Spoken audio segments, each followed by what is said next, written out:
because life is life and death. Everything around us dies. Life is not promised, but it's also a gift. What are you going to do with that gift? If today could be my last day, tomorrow could be my last day, what have I got to lose? Why am I playing it so small? That intuition is a whisper. It's very still, it's very small, but this mind is so loud. How does one lower the volume here and maybe try and increase the volume here? If we've got a purpose in life, we wake up with a smile on our face. When there's no purpose, life becomes hard. Waking up becomes hard. I was 21 at the time, living a totally different life. So I was drinking, smoking, doing what typical lads would do at that age. I basically met what I'd say is an enlightened being. He knew what reality was. He literally planted a seed in me. I basically had what I explain as an awakening. Welcome to the Soul Revolution podcast, a space where stories find their voice and we find ourselves within them. The revolution starts within. Hi Soul Revolution family, I hope this podcast finds you well, in good spirits. On today's episode, we have a very special guest, a friend of Soul Revolution, but equally a magnificent human being who leads by heart. His name is Randeep. He is a spiritual guide and an amazing breathwork practitioner. Breathwork is something that I've struggled with for a very, very long time. And there's only two teachers that I have found where I have really resonated with their technique and also their guidance, and Brother Randeep is one of them. So I'm very happy to have him on the podcast with us today. Thank you. Thank you for allowing me to be here today. Soul Revolution is a big part of my journey. So honestly, it's beautiful to be here today. Thank you so much. Let's just start off with the basics. How are you? Yeah, I'm well. I'm navigating life. I think sometimes we can always get caught up in what's going on out there.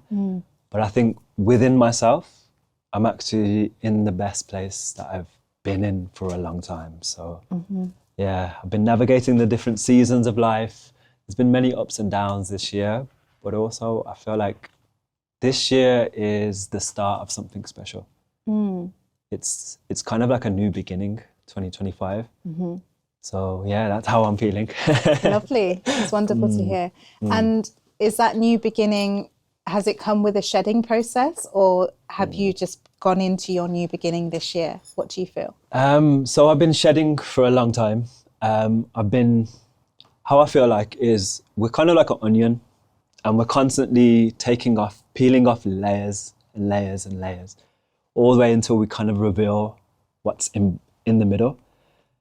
And I'm on this life process where I'm just shedding layers. And this year especially has been a massive shedding.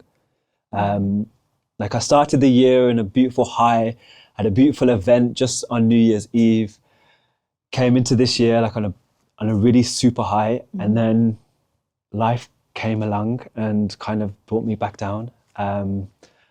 Yeah, and I think it's a constant reminder that as many highs as we have, there's also lows to life. And I feel like as long as you can remain centered in the middle, balanced, I think life doesn't affect you as much. And again, like I have my moments where there's been total breakdowns, but also there's been moments where there's been breakthroughs. And like that's the constant ebb and flow of my life, is like I just appreciate the good, but I also appreciate the bad, the hard times.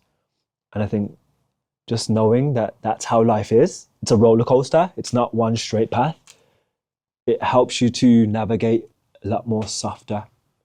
And yeah, that's kind of what I've been doing this year, is really just navigating the highs and lows, but trying to stay balanced, trying to stay in the middle. And this year has been one of the toughest years that I've had in many years. Okay. But it's also been one of the most beautiful years. There's so many good things that have happened. There's many bad things that have happened. But again, it's just being centered, remaining in the center, noticing life, not getting caught up in life, not getting attached to things, to outcomes. And yeah, it's just allowed me to remain on my path. So yeah, it's been a blessing. What keeps you anchored? What keeps you in the center? I could typically say my breath, but I feel like it's a combination of many things. For me, it all starts with the morning routine.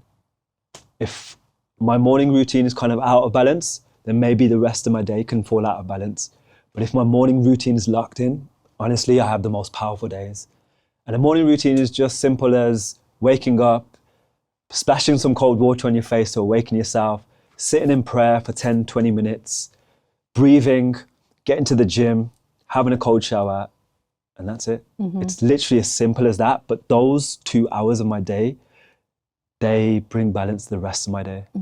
They allow me to serve not from the mind, but from the heart, from spirit. And I feel like that's kind of the key to this human life, is like having a balance, having a routine that you know what you're doing tomorrow morning. Instead of kind of staying in bed till 10 o'clock, not having a clue what you're doing. It's kind of like, for me, it's been a balance of just 6 o'clock. I know I need to get up. If I get up before that, it's beautiful. If I don't, then I know that, yeah, I'm not gonna have the impact on the day that I know I should have. So it kind of keeps me locked in. As soon as that alarm goes off at 6 o'clock, first thought is, how is my day unfolding today? Is it gonna be behind because I pressed snooze? Or am I ahead? Am I actually an hour ahead of most people because they don't wake up till 7 o'clock? And it's actually giving me time to connect with God, connect with myself, and really be here. And I think that's always been my anchoring, is the morning routine. Yeah, beautiful, yeah. I've really anchored into that myself recently, actually. So I get up at 6 o'clock, but my body's now at a place where it automatically gets up at 6. So a lie-in for me now on the weekends is like 8:30. Like I really want to sleep longer, but my body's just become accustomed. But I really agree with that time of prayer and devotion for me in the morning, followed by whether it's yoga or gym or, you know, just having, sometimes even just sitting in stillness and just taking a moment makes a difference, because you feel prepared for your day rather than, like you said, catching up. You're ahead. So yeah. And there was a point where like I'd go on the school run, and like I'd get up at 7 o'clock, I'd get the kids ready, get the kids food, get my own food, get my gym stuff ready, rush out the house, take them to school for 8:30. And I'd notice that actually like I'm getting triggered by random things. Yeah, so I'd be driving down the road and like there's traffic, I'll be getting triggered by the traffic. I'd get my kids to school late, I'll be getting triggered by that. I'd see the parking attendants and I'll get triggered by that. And then what I was noticing is, when I haven't got that kind of anchoring in the morning, I can easily lose myself. And I think for me, like the key, when people are working with me, the key to our day is the morning routine. If you lock in 2 hours for yourself, honestly, you can give so much to the world. But without giving to yourself, you're kind of giving with a half empty cup all the time. And I think that's the key, is just filling up your cup. And those 2 hours in the morning is that. Yeah, you're pouring into yourself, like you said, filling up your cup. I think a lot of us have fallen victim to this as well. Is, you know, our alarm goes off. The first thing that we're doing, we grab our phone because our alarm is on our phone, and then we're consuming either social media, responding to messages, reading the news, and we haven't even set the tone for our own world, our immediate world, our own world in our mind, our spirit, our heart. So we're being affected before we've even started the day. Yeah. This episode is sponsored by Little Earth. Little Earth is a retreat centre based in Wolverhampton. To find out more, you can check them out on Instagram or check them out on their website. I see it around me, like, so I work with individuals one-to-one, and a lot of people are kind of lost in loops where the first thing they'll kind of do is wake up, reach for their phone, 10 minutes scrolling, looking at everybody else's business, everybody else's greatness, everybody else's like amazing life. And then they switch off that phone and all of a sudden they feel really terrible inside. They feel stuck in their own life, like they're not doing enough. And I think it can become a habit. Is you've got to break out that habit. You've got to break out that first 10 minutes of your morning should be no technology at all. And honestly, like, I abide by that, because I know that if I reach for my phone in the morning, my creativity is gone. I always feel like you're either a creator or you're a consumer. And when you're a consumer, especially early in the morning, that creativity will get pulled out. And I think it's just having that balance and knowing, like, I've got locks on my phone. So like social media apps, it'll be 0 minutes in the morning. And then when I feel like that first urge to kind of go onto my phone, it'll be 5 minutes. And I'll only have 5 minutes to go on there, and then it'll lock down. And then that gives my brain the signal to like, let that go now. We need to continue our day, because I know that I can get lost in that.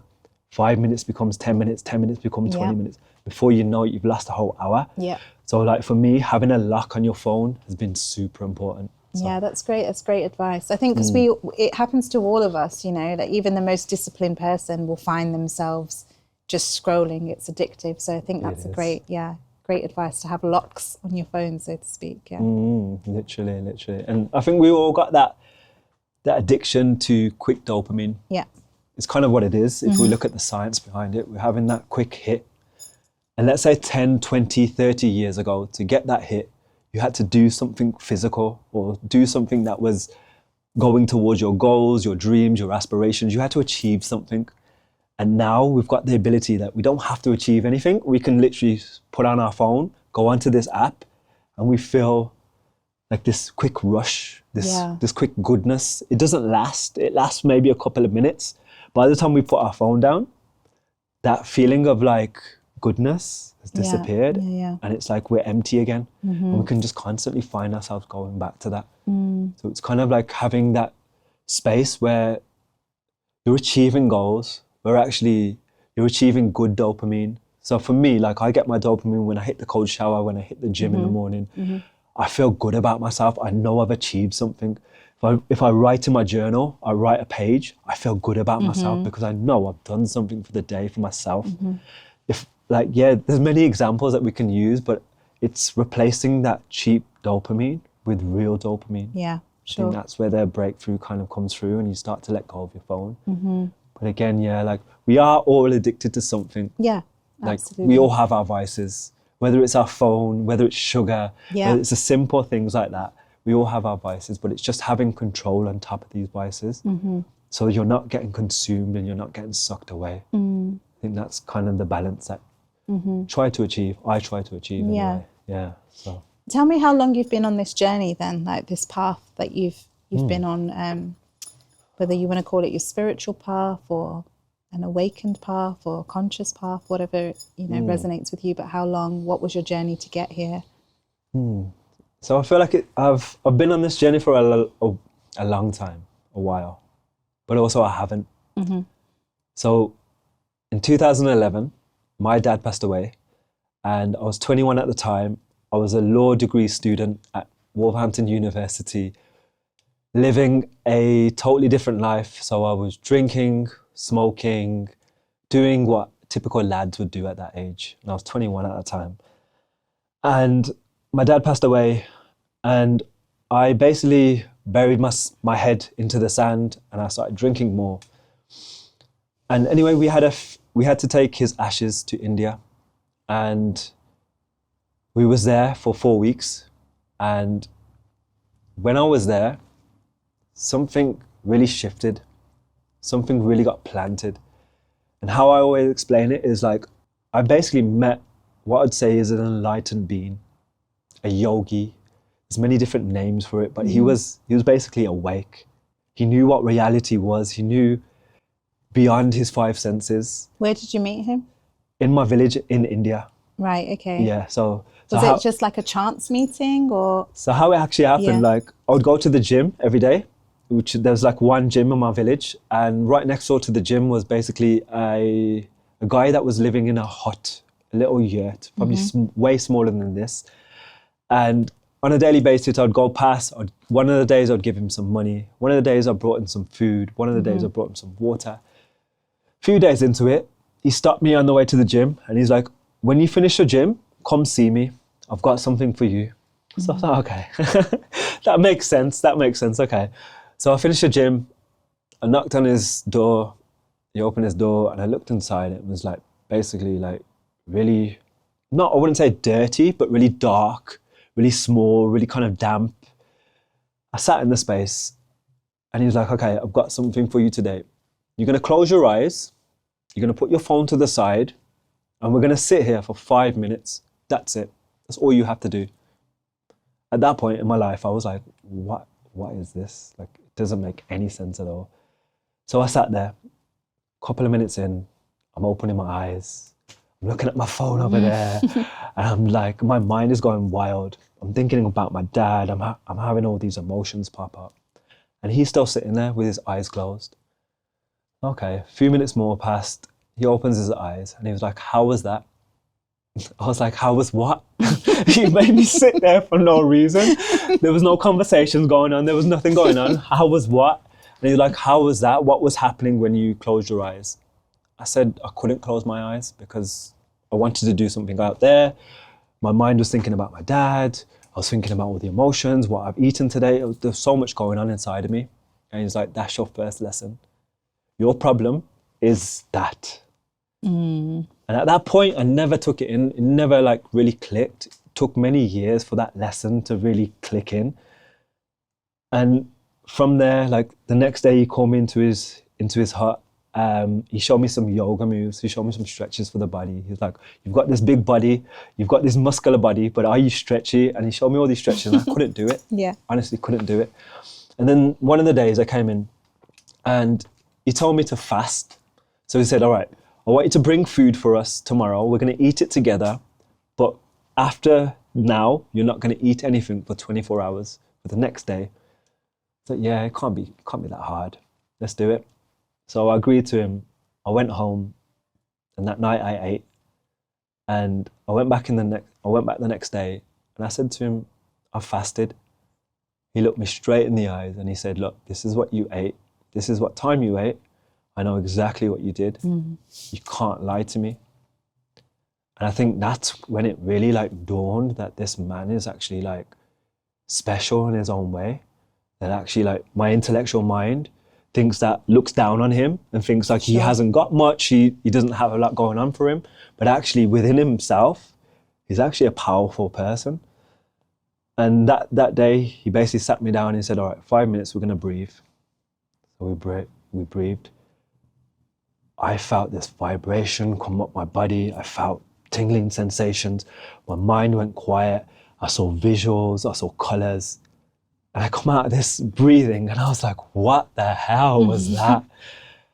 And again, I didn't really take in all the lessons at that time. Because for me, what I feel like what happened was he planted a seed. He literally planted a seed in me. And it took many years for that to grow. So I came back to the UK, 2014, I ended up getting married. 2016, I ended up having my first child. So in between that, I basically stopped drinking alcohol. I stopped smoking. I became a vegetarian. I stopped like fizzy drinks or anything like external that I felt was kind of influencing how I felt. I stopped it. And then 2016, I basically went to Canada. And I came back from Canada and I started my own cannabis business. So it was going to be a cannabis directory for legal cannabis businesses. 4 years later, it didn't really work out, but it taught me so much. And 2020 came, lockdown came, and every day I was breathing, every day I was meditating at this point. And I'd have it at the top of my to-do list. It wasn't a thing that I was actually connected to. It felt like it was a thing that I would do on my to-do list. So today I'm going to meditate. Today I'm going to do 5 of these things, 5 of these things, 2 of these things. And 2020 came, it wiped everything out. So I had a business at that time. It wiped me out because all my clients closed. So I basically had all this time. I had nothing to do. And I had this fear about money, about lack, about loss. But there was also part of me that felt like this was the universe kind of taking me somewhere new. So during lockdown, I sat myself every day for an hour, 2 hours.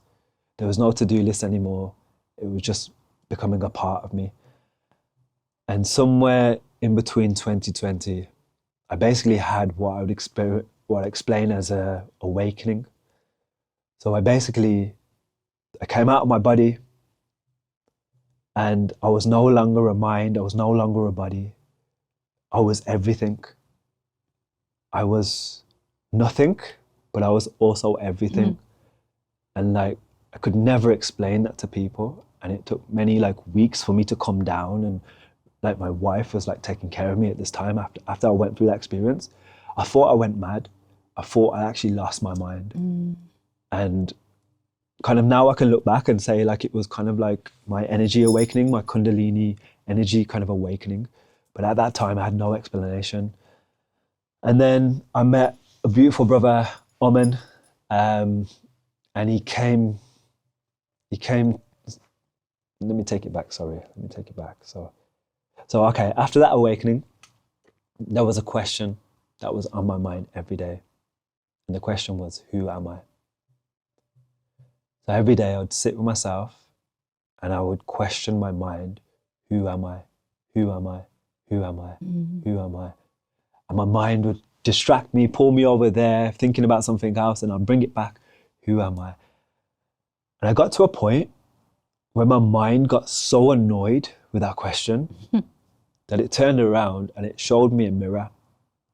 And it was like, okay, you know you're not the mind, you know you're not the body, so this is who you are. And it was really angry at me, but it showed me a mirror. And all I can explain is like, I felt like I saw God. I saw the universe. I saw a bright, bright light. It was like a flame, like a ball of light. And it was the most beautiful thing I've ever seen in my life. And after that day, I realized that there's more to life. And actually we're not just this mind, we're not just this body. There's another part of us that's been missing from the menu kind of thing. And after that, I basically sat in meditation the rest of the time, asking the question, why am I here? Why am I here? What is my purpose? And one of the days in meditation, this answer came. And it was like it felt like a download. My ears started to buzz, my ears started to ring really loud. My whole body started to vibrate. And I kind of felt like I passed out for a moment. But when I awoken, the answer was super clear. And the answer was like, what you do every day to awaken yourself, to get out your mind, to connect your body, your soul, your spirit, the breath, that's what you're here to do. That's the wisdom right now you're here to pass along. And at that point, my mind went back to 2011 when I met this guy, and like it just started to connect. It just started, all these dots started to connect. And then I just basically took it full time. So I just had nothing else to lose at that point. I basically booked Firewalker, a gym, booked out the hall. Fingers crossed, people would come, and two people came. And then I just continued from that. And I've basically been doing it full time since then. So 2020 was like really the shifting year. And I think we kind of mentioned that 2025, I feel like there's kind of a shift happening this year as well. It's very a similar feeling to 2020, where there's a big shift happening. And I can't explain it. But yeah, that's a bit about my story.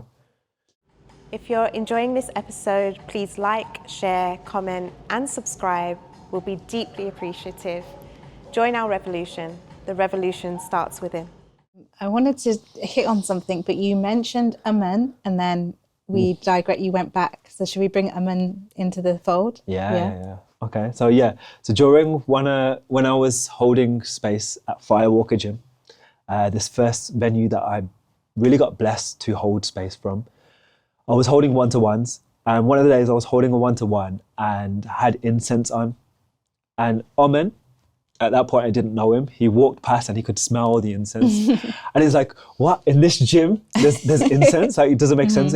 It's kind of like a Thai boxing gym, so it's like kind of really opposite to what I was doing. And he basically knocked on the door and he asked about what I was doing there. I told him breathwork. He booked a one-to-one. We did a one-to-one. He told me about that he was going to open a space called Little Earth Center, and he's only planning it in his mind at the moment. And he said, basically, like, I'm going to take you on a journey. So he introduced me to plant medicine.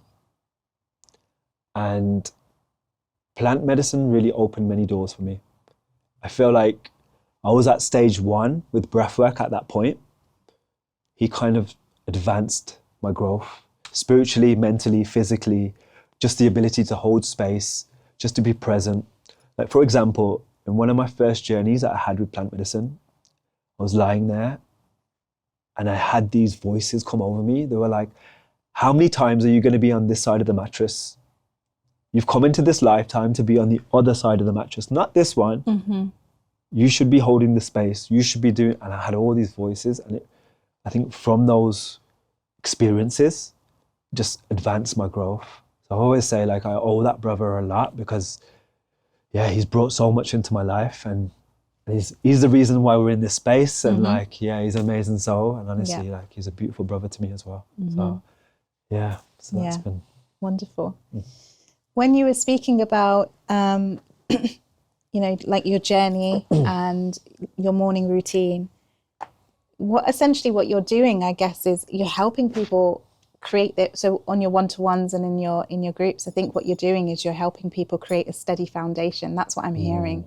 You know, sometimes we build, but we build not with the correct foundation. And what you're implementing by telling people, like, get up at 6 a.m., you know, connect with your breath, pray, probably hydrate, take some time to clear your mind, exercise.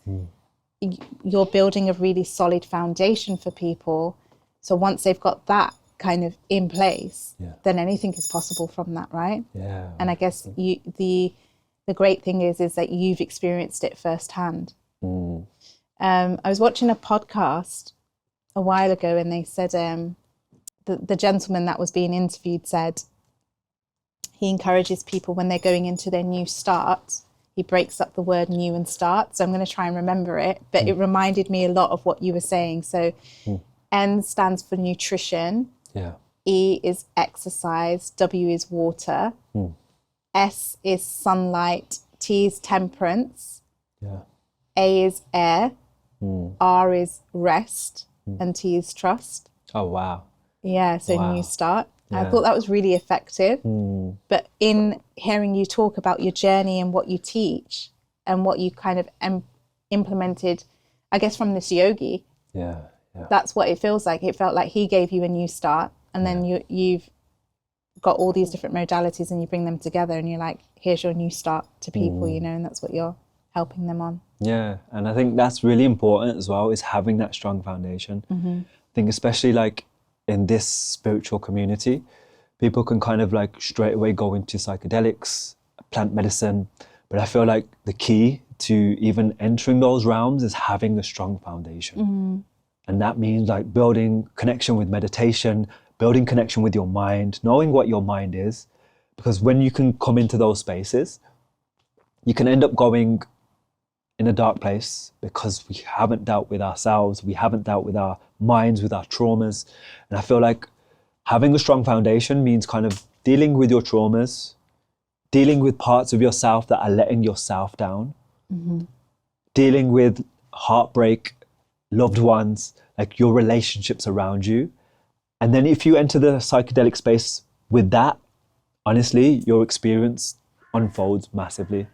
But I feel like there's a lot of, and I don't like to say there's a lot of, but I feel like sometimes we can lean on psychedelics to kind of clear our traumas, to go through our past life, do all that stuff. But I feel like for me, psychedelics are more about creating. They're about what can we create here? These plants are here to assist us in creation. And once you can kind of break out the pattern of like just using them for trauma, for clearing, and use them for creation, I think the story changes.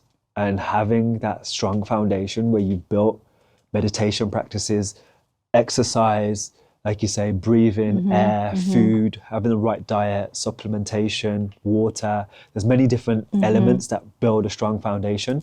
But I think once you've got that foundation, like it's limitless what you can do. Yeah. Like the house that you can actually build on that foundation is beautiful. And that's what I always say to my clients, like every day that you show up for yourself, let's say you only do breath work today. Let's say you only go to the gym today. You only drink enough water today. You're basically laying a brick. And that's how you need to see it. That every day, my only objective is to lay one brick. And the more bricks you start to lay, the more stronger your foundation becomes. And then all of a sudden, you're building on top of the foundation. You're building a beautiful mansion. You're building a beautiful house. And that's what you'll want to do inside. Every day, just show up for yourself. One bit, one tiny bit at a time. Build upon that. And that's the key to a beautiful routine, beautiful life. The foundation is everything, isn't it? Yeah, foundation.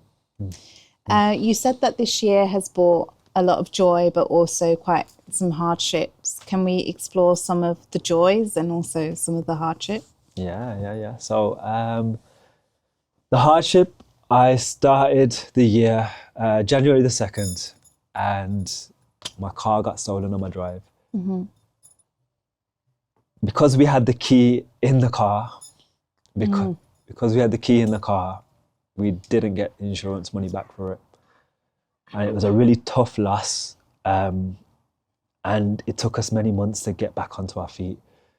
The reason we had the keys in the car, I know I'm not stupid, and I know that I shouldn't have had the key in the car, but the reason we do is I've got 3 kids, and it was in the middle of winter. The whole car was icy. I thought I'd be smart, warm up the car before they get in. And literally, I turned on the car, walked back in the house, and I heard a door close. I literally shut back out. The guy was reversing out the drive, tried to chase him down, he drove off. But the blessing I took from that was my kids weren't in that car. Can you imagine the heartbreak and what life would have been if that was the scenario? So I always take the positive out of it, and I feel like my kids weren't in that car. And that's the biggest blessing, because life could be different right now if that was the case. And financial loss comes and goes, but I just trust that God is creating a bigger plan for me. And from that car being stolen, I've now got 2 cars on my drive. I've been really blessed. This time last year, I was kind of like hoping and praying that I would get 2 cars, because my wife needs her car, I need my independence, we need our independence. We only had 1 car. But that car got taken, and somehow, some way, we've got 2 cars now. So I just trust that, like, life is always unfolding. It's tough in the moment, but there's always an opening. There's always something else. There's always a light at the end of the tunnel. Yeah. And like, I've been really blessed with that. Good parts of my life. You know what? I've been really busy over summer. So a lot of people actually been out and about over summer. I've been in my office all summer. Okay. From like June onwards, I've been serving clients one-to-one. I've been really blessed that I've got clients in Canada, in New York, in Mexico. There's like 3 or 4 different places I've got beautiful clients that I'm working with to help them to change their life around. There's been some clients where they're on the verge of kind of ending their life. And when they come to work with me, they feel like they've lost their purpose in life, that there's nothing more left for them to be here anymore. And the beautiful part of my work is I've been able to help them to turn that around. I believe that if we've got a purpose in life, we wake up with a smile on our face.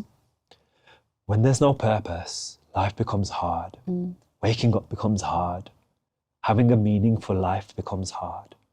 So a big part of my work is helping them to see their purpose again, to find their purpose again.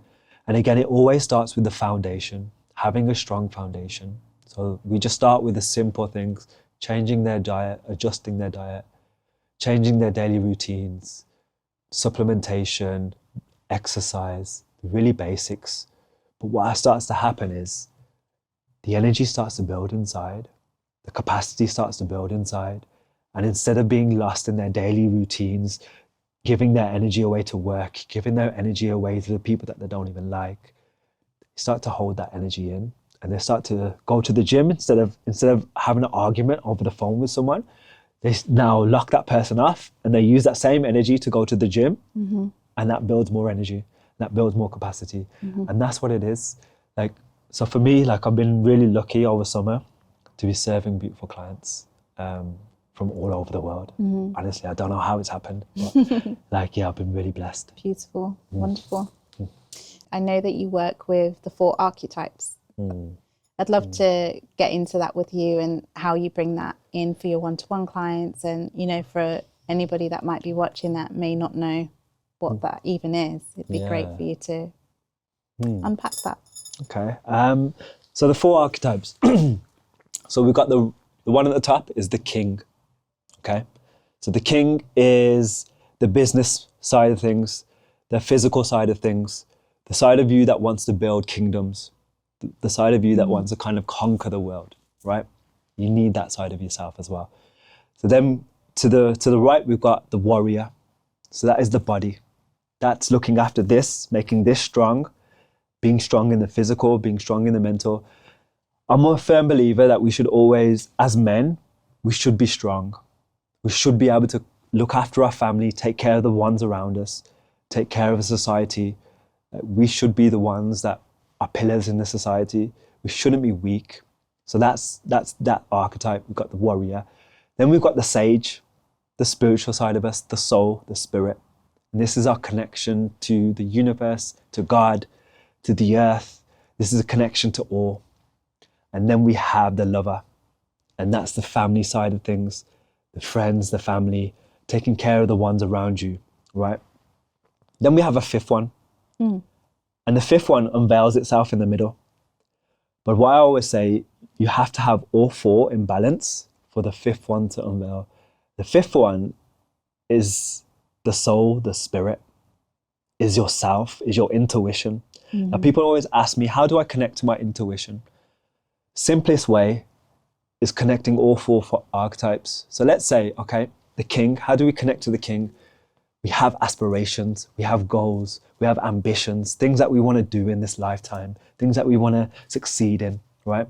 And we have the warrior. So we go to the gym daily, we go for jogs, we take care of our body, go to the sauna, the steam room, just really taking care of this physical body.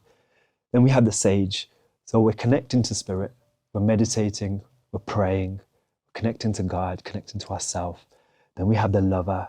So just being present for our family. Like this heart, it requires love. And it can be self-love sometimes. Sometimes we only have self, and self-love is a big part of it. But this heart really requires love for it to flourish. So I feel like once you've got all 4 of those archetypes in balance on your daily routine, so you've done something to conquer your goals, you've worked on your body, you've prayed, you've connected with your loved ones, the 5th one kind of unveils itself. And it's your intuition. And your intuition knows everything. It's beyond the physical mind. It's beyond the senses. It knows what your path is. It knows, let's say, for example, I could be talking about someone and then all of a sudden my phone rings and it's this person. And for me, I know that I'm connected to my intuition at that point because I'm already knowing what's happening next. I'm already kind of like in this space where I'm just flowing, where I'm not overthinking anything, where actually my next task, I already know what to do. I don't have to write it down. My intuition already knows that today we're going to create this event at this time, and it becomes a life flow. And I think once you've kind of unlocked the 4, the 5th one opens up. And that's where you want to be. And yeah, that's where I work with the clients. So when I'm working with my clients, again, it's having an actual goal, working on the body, connecting to spiritual self, connecting to the heart. And that's where my work is as well. It's kind of like bringing all of that until you get to the final one, the 5th one. Yeah. You help the client build their foundation. Then you move into this kind of like, I don't know the archetypes. Yeah, correct. And I guess that archetypes help that person find purpose again as well, right? Yeah, that's right. And it comes from that 5th one, I always say. When you're divinely connected to your intuition, you just kind of know what to do. Your path unfolds. I kind of always say, like, you take 2 steps from that intuition, the universe takes 1,000 steps. Things just unfold easier. Like clients that I've worked with, in a million years, I could never imagine how I've worked with them. But I know that divinely it's happened. Like these people have connected with me. I've never had to go chase them. Like they've somehow connected with me. They've found my work. We've worked together. Like, and it sometimes blows my mind. It's like, how has that even happened? But I know that it's the intuition. It's guiding me there. And the more I can kind of listen to that intuition, and don't get me wrong, it whispers. It doesn't shout. It doesn't scream. The mind, it shouts and screams. It wants you to do this. It wants you to do that. The intuition, it whispers. And it's very quiet. But if you get quiet enough and you're able to listen to that, honestly, your life unfolds in a different way. And that's what it is. How does one quieten the mind? So like you said, that intuition is a whisper. Yeah. It's very still, it's very small. But this mind is so loud, as you said, it's so, so loud. How does one lower the volume here and maybe try and increase the volume here? So one of the main things that have worked for me is breath work. Okay. It's kind of why I'm doing this work as well. For me, after 3 or 4 rounds of breathing, the mind really goes quiet. It's not something that happens rarely. It's always guaranteed. After 3 or 4 rounds of breathing, the mind has no choice but to go quiet. And there's that saying, like, if you're always thinking, then you can't hear God. And for me, when that voice goes quiet, then you're able to hear your intuition, you're able to hear God. So yeah, breath work is a powerful tool for me just to quieten that down. Especially in the morning. Yeah. We all wake up with this loud mind, and it's got goals to achieve, it's got things to worry about, it's got this person to see today, it's thinking about food, it's just non-stop. And I think sit with yourself for 10 minutes, 3 or 4 rounds of breathing with your breath holds, it just changes the game. That goes quieter, the intuition goes louder, your heart comes online, and you become whole again. So for somebody watching who hasn't done breath work, and I know you beautifully led us in with some breath work, but just to explain the process of 3 or 4 rounds. Yeah.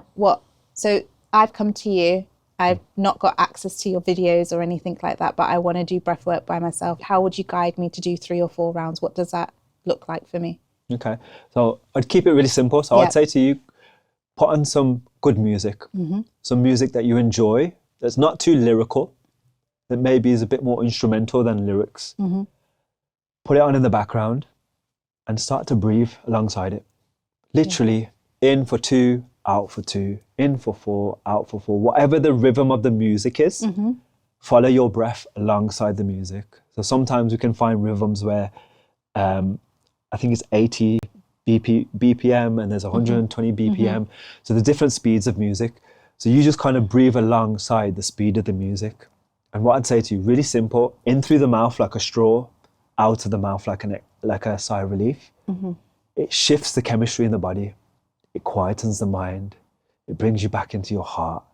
And it's really simple to do. And I'd say to you, do that for 30 seconds where you're inhaling, exhaling, inhaling, exhaling for 30 seconds. Right at the end of that 30 seconds, take an inhale, hold it for 5, let it go for 5, return to the pattern again. Okay. Finish off that track of music, doing that. Honestly, by the end of the music, you'll feel like a new person. Wonderful. It's really simple like that. Great, thank you. Off camera, we spoke about, or we hit on the subject death. And it's a subject that impacts all of us. It's inevitable. Yeah. But it's also a subject matter that, you know, is really difficult for people. And I just wanted to ask you to maybe share your thoughts or some wisdom around this. So like you said, death is inevitable. It's the only thing that's been programmed into our life from birth. And it's the only guarantee in life. The problem that we have as human beings is we forget that. We literally forget that. So most of us will spend our lives not knowing that we're going to die. But I think deep down, beneath the surface, we know that we're going to die, right? Now for me, death has been a beautiful teacher. It's allowed me to be alive. So I see death as, today could be my last day. This could be my last moment. Now when that thought comes through, and this could be my last moment, this could be my last day, I then spark this energy inside me. So I've got nothing to lose. If today could be my last day, tomorrow could be my last day, what have I got to lose? Why am I playing it so small? Right? Okay. So there's that layer of self, just acknowledging what death is. Now, the other part of death is when somebody dies around us, we seem to go into deep sorrow. Now, there's a part where we should be grieving, where we've lost this individual and maybe we'll never see them again. I understand that. And there's definitely that part of grieving is needed. We need to grieve this last one. And the part that sometimes my clients struggle on is they'll carry that on for the next year, for the next 2 years. And all of a sudden, this loss that happened 2 years ago is still affecting their life on a daily basis. Now, I've come to the understanding that where that grief comes from, where we're holding on for many years, is because we've lost that touch, that intuition knowing that we're all going to die. We've forgotten it. And actually, we've attached ourselves to the belief that this person is always going to be here. My parents are always going to be here. My loved one is always going to be here. But I think deep down, we know that's not true. That's actually a lie that we're telling ourselves on a daily basis. And I think when you come to the realization that everything and everyone around you at some point is going to pass, I think then you can start to come to understanding of what life is. Because life is life and death. Everything around us dies. I think the trees are a beautiful example. As they start to shed their leaves, they're dying off, but then they're born again. And for me, my beliefs is that we are a soul. So we never actually die. The physical body, it gets left here. The mind, our worries, our stresses, our memories, they get left here.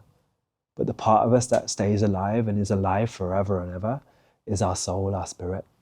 So to me, like, just remembering that this life is not promised and the lives of people around us is not promised. And I think when you can come to that understanding, you can start to accept death. And I think death isn't scary, isn't something that we should all hide from, because it seems that that's kind of what we do as a society. Like, especially in Indian families, you mention the word death, people will shut you down. People literally just tell you to get out of the room, tell you to be quiet, never say that word, never even mention it. And I think we have to come out of that stigma that death is bad, that death is something negative. Okay, it takes away. Okay, it hurts when we lose someone. You can't deny stuff like that. But it's a part of life. And we have to accept all of life. Not just the good parts, not just the parts that we enjoy, but you have to see the bigger picture, the whole of life. And everything is dying around us and constantly being reborn. And that's that understanding that, that life isn't promised for anyone. So just having that acceptance that life and death is a balance. Where there's life, there's death. Where there's death, there's life. And I think that's what it is. Yeah, and with that understanding, you begin to understand, as you said, life is not promised, but it's also a gift. And with that gift, what are you going to do with that gift? What do you want to do whilst you've been gifted this opportunity with the highs and the lows, but what are you going to do with it? Yeah, beautiful. Thank you. We usually close the episode with our guest having a few words for our viewers. So just wanted to ask you if you wanted to feel into some last words for our viewers before we say goodbye for this episode. Okay. I think really just touching on that life is not promised, that tomorrow is not promised. So that feeling of putting off your goals, your dreams, your aspirations, saving your love for another day, I think that's a lie that we tell ourselves. The time to start, the time to give, the time to do is now and today. And I think we can kind of get lost in the new year is coming, the new year is going to equal a new me, But the truth is, tomorrow is a new year. Every day is a new year. Every day is a new opportunity, a new chance. And I think if you make every day a new opportunity, a new chance, a new chapter, a new beginning, life becomes magical again. But if you get lost in today is the same as yesterday and yesterday was the same as the day before, I think that's when life can become mundane. So really start to see life through a child's eyes. See that every day is a new beginning, a new start, a new chapter, and that you can do anything with this day. You don't have to wait till tomorrow. Do it today. Beautiful. Thank you so much. There's been so much wisdom coming through you. I really enjoyed this conversation. If our viewers want to connect with you, how can they connect? So check out my YouTube channel, Breathwork with Randeep. I'm also on Instagram, Breathwork with Randeep. I also have a website, deeperbreathwork.com. So those are the spaces you can find me. Thank you. Beautiful. Thank you so much. All right. To all our viewers, thank you so much for tuning in. We will link everything below. Raji? Yeah, we'll link everything below so you can connect with Randeep further. Breathe deeply, be still, clear your mind and anchor in. And remember, tomorrow is not promised. So what will you do with this gift of life today? God bless you all. God bless you. Thank you. Thank you. The revolution starts within.